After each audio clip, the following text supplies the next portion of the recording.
편집 안 하고 내보낼 거야. 누가는 이 예루살렘이라는 장소를 되게 부각시켰을 거라는 질문도 사실 들긴 하더라고. 와.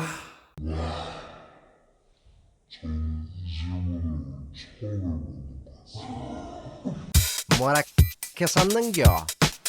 뭐라 했었는겨? 누가는 이 예루살렘이라는 장소를 되게 부각시켰을 거라는 질문도 사실 들긴 하더라고. 와. 저는 이 질문을 오늘 처음 해보는 것 같습니다. 전사님 던져주셔서 네. 편집 안 하고 내보낼 거야. 답을 잘 모르겠긴 하지만 그런데 여기 8절 말씀에 보면 이 권능을 받는 곳이 어떻게 보면 예루살렘이잖아. 네. 어떻게 보면 예수님이 십자가를 지신 곳도 예루살렘이고 네. 다시 오실 성령이 임하는 곳도 그들이 기다렸던 곳은 예루살렘이고 거기서부터 또 새롭게 뭔가를 시작해 나가시는 네. 하나님의 역사를 그곳에서 이제 시작한다라고 오늘 누가는 얘기하는 것 같아요. 만약에 여러분이 이 시대든 아니면 교회 아직 한 번도 안 나왔는 사람에게 예수님 이야기를 한다면 여러분 뭐부터 할래요? 물론 각자의 기호가 있어요. 나는 뭐 예수님은 신기반기한 분이었어부터 얘기를 시작할 수 있지만 당장 우리가 제일 먼저 그래도 이거부터 얘기하지라고 한다면 십자가의 이야기를 하고 자 조금 더 들어볼래? 십자가 이야기에서 그 예수님 처음에 어떻게 시작됐는지 성경 이렇게 기록한다라고 아마 저는 그렇게 할 것 같아요. 그 생각이라면 그 십자가 이야기를 하게 되는 동네 예루살렘. 장소는 예루살렘. 그죠. 그러니까 근데 사실 따지고 봤을 때 복음서 중에서 마가복음이 가장 먼저 기록되어 있다고 대부분 이해하잖아요, 학자들은. 그렇게 봤을 때 마가복음이 가장 프라이머리 소스라고 볼 수 있는데 제일 먼저 쓰진 거라고 볼 수 있는데 너무 사투리 심했다. 뭐라 했다 이가 꼬마 됐어요. 쓰여진 거라고 볼 수 있는데 그게 갈릴리에서 시작했는데 누가는 예루살렘이라고 말하고 있는데 어떻게 보면 예루살렘은 누가는 약간 각색했을 수도 있다라는 생각이 들기도 하는 것 같아요. 오히려 예루살렘이 아니었지만 예루살렘이라고 얘기하는 거, 그렇다면 이 예루살렘을 강조하고 싶었던 뭔가 누가의 의도가 담겨 있지 않나라는 생각이 여러분 너무 힘들어하지 마세요. 그러면 성경은 여러분 이건 알아야 돼요. 성경 누군가가 실시간으로 기록한 게 아니에요. 너무 파헤쳤나요? 네. 너무 해체했나요? 아니요. 필요하죠. 이제 우리는 이런 눈으로 성경을 봐야죠. 그죠. 언제까지 성경 막 1.1핵도 거기서 잘못된 거 1.1핵도 하나도 다 사라지지 않는다는 건 그만큼 하나님 나라는 분명하고 구원이 분명하다는 의미지 이거 하나도 안 틀렸어 오타 없어 그거 아니에요. 그죠. 성경 보세요. 없음이라고 기록된 곳도 있고 분명히 누가는 그 누가 공동체에 뭔가 의미를 주고 싶었던 것 같아요. 맞아요. 거기에 방점을 찍으면 돼요. 이걸 힘써 전하고 싶었구나. 그죠. 그리고 하나님은 그렇게 힘써 전하고 싶어하는 누가를 허용하신 거죠. 그죠. 그게 하나님의 구원 이야기에 전혀 해가 되거나 걸림돌 되지 않으니까 좀 어려웠나요? 다시 포인트로 돌아와서. 네. 결국은 이제 예수님이 승천하고 나신 이후에 그들이 기다렸던 장소는 예루살렘. 그죠. 그 예루살렘에서 성령을 기다리고 있었던 거죠. 네. 뭐라 했었는겨? 뭐라 했었는겨? 오직 성령이 너희에게 임하시면 너희가 권능을 받고 예루살렘과 온 유대와 사마리아와 땅끝까지 이루어내지게 되리라. 말씀하셨죠. 그죠? 하시니라 까지가 목사 고실 때도 나왔고 외워야 되는 구절이에요. 우리가 무조건 외워야 되는 구절이죠. 너무 많이 공부하셨고요. 너무 많이 외워야 하는 이 구절. 그 말씀 마치시고 그들에게 보이는데 그들이 보는 데서 올려져 가시니 구름이 그를 가려 보이지 않게. 구름이 가렸다는데 목사님 이렇게 올라가는 거.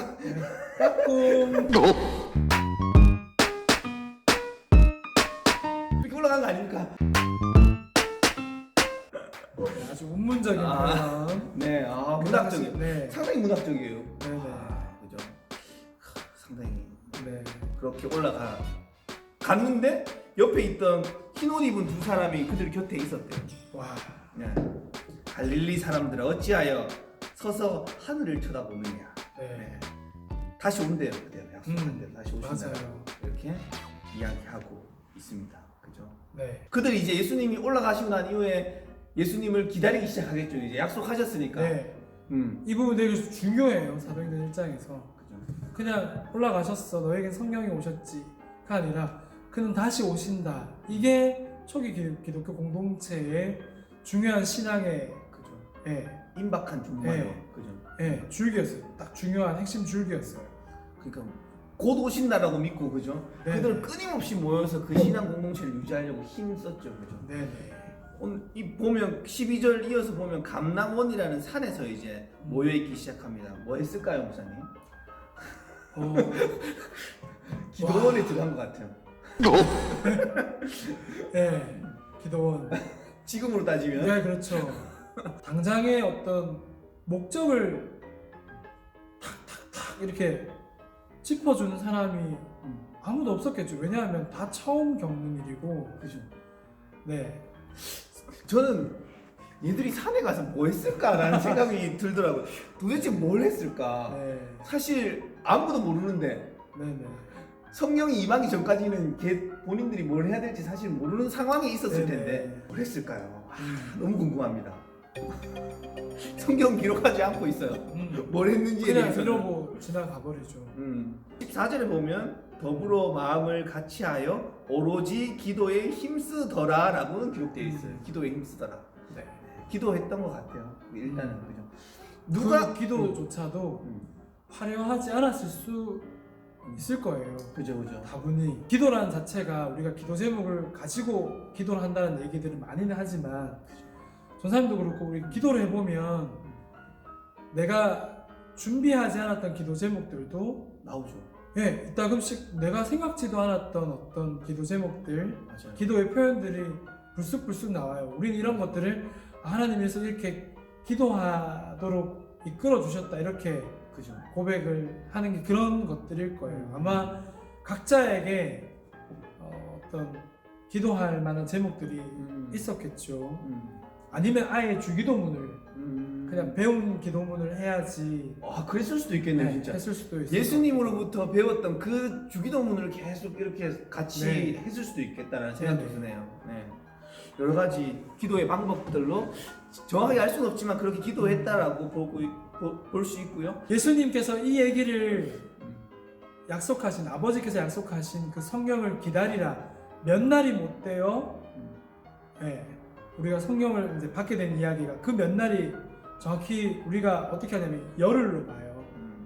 그러면 이 말씀을 하시고 예루살렘에 기다리라고 했지만 그 사이에 누군가는 자기 고향으로 돌아간 사람도 있고요. 그죠. 예루살렘이라고 하는 곳이 여전히 무섭고 두려울 수도 있고 맞아. 어떤 이유에서였는지 처음에 120명보다 더 많았다라고 그들이 어떻게 자기 고향으로 돌아갔는지 그러나 저는 그랬으면 좋겠어요. 그래서 남아있는 사람들이 최후 승리잖아. 하나님은 그렇게 네 소수 몇몇 그렇게 폐쇄적인 분은 아닐 거예요. 기록은 안 됐지만 사실 여기는 여자 사제들이라고 해야 되나요? 부활을 처음으로 목격했던 분들도 여자들이었죠. 많이 생략돼 있는 게 많아요. 그죠. 그래서 참 그들을 통해서 어떤 공동체를 또 이루어가고 신앙 공동체 기록되지 않았지만 고향으로 돌아간 사람이 또 나는 이런 분을 만났었어. 가까이서 목격하고 섬겼었어라고 해서 크진 않지만 이렇게 아름아름 사역을 이어나가지 않았을까. 그런데 성령의 임재를 경험한 사람들이 누가는 이렇게 기록하죠. 선생님 말씀하신 대로 15절에 약 120명 그 정도. 뭐라 했었는겨? 뭐라 했었는겨? 그렇게 모여 있었던 그들이 가장 먼저 했던 게 보니까 네. 12번째 사도였던 유다가 예수님을 배신하고 아, 자살하잖아요. 그죠? 가룟 유다. 그죠. 좀 슬픕니다. 네. 11명, 한 명이 없는 상태에서 이제 한 명이 부족한. 그죠? 원래 12명인데 11명. 네. 그래서 여기 이제 15절부터 26절까지는 이제 새로운 12번째 사도를 이렇게 뽑는 이런 네. 일들을 행하고 있죠. 그죠? 네. 저는 좀 이 본문을 읽으면서 좀 뜬금없다고 생각했던 게 왜 갑자기 12번째 사도를 이렇게 갑자기 뽑는 거지? 예수님께서 성령을 기다리라고 얘기했는데 기도하고 성령을 기다리라 했는데 얘들이 갑자기 12번째 사도를 뽑아요. 뜬금없이. 신호가 안 나가. 야 뽑아! 12이라고 하는 숫자에 대한 의미고요. 상징성? 네. 아. 12 어떤 의미가 있죠? 12? 여러 좋은 의미가 많이 있죠. 그죠?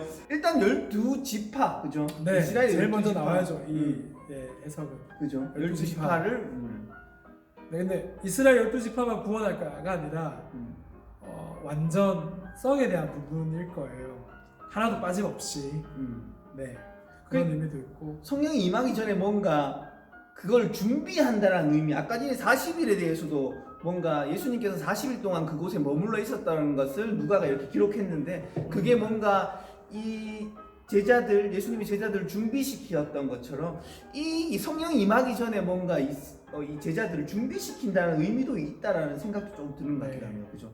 한 명을 더 채움으로써 12를 맞춘다는 게 네, 준비. 그게 야 왜 12이었어야 돼라고 누군가가 100분 토론이나 청문회를 열어서 제자들 11명에게 물어본다면 정말 그럴 만한 설득력으로 대답을 하지 못할 수도 있어요. 그렇죠.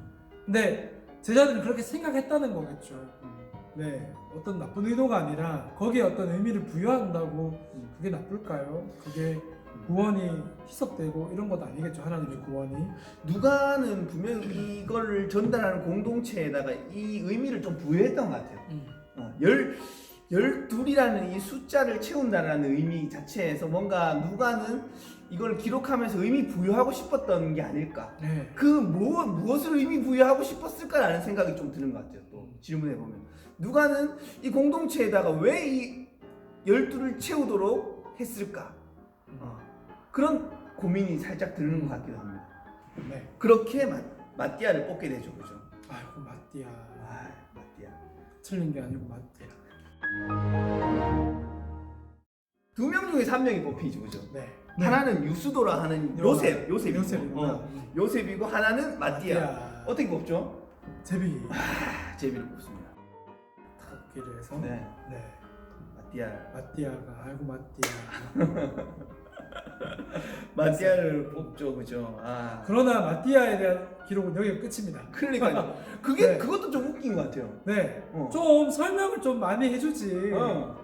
네. 아니 12번째 사도를 뽑았어요. 근데 네. 그 뽑고 난 이후에 마띠아에 대한 역할에 대해서는 전혀 기록하고 있잖아요. 네. 그러니까 더 분명히 의도를 가지고 뽑았는데 네네. 적기는 적었는데 얘가 역할 잘못했나? 이제 얘기하려고 해놓고 바로 아이고 하고 다른 걸 썼는지 모르겠지만 그죠. 네.